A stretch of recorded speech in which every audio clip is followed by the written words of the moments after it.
In this tutorial, I'm going to show you how a breadboard works. Originally, the word referred to a literal breadboard. The connections were made with nails and wires. The goal of this kind of setup was to easily create temporary prototypes and experiment with circuit design without having to worry about soldering. This is how a breadboard looks like these days. Let's talk about the advantages of using breadboards.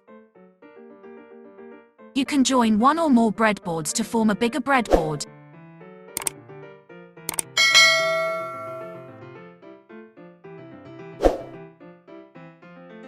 No need for soldering. You can just connect your electronic components without having to waste time. Any mistake can be fixed in no time. There are some disadvantages when using breadboards. Modern breadboards have high parasitic capacitance, relatively high resistance. Signaling is limited to about 10 MHz more or less, but usually less depending on what you are doing. Not good for high voltage applications. Difficult to work with SMD components.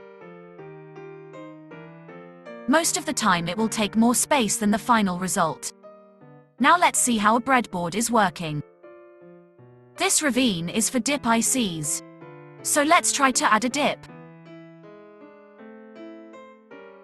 These numbers and letters are here just to help you reference the position of a pin, just like chess pieces.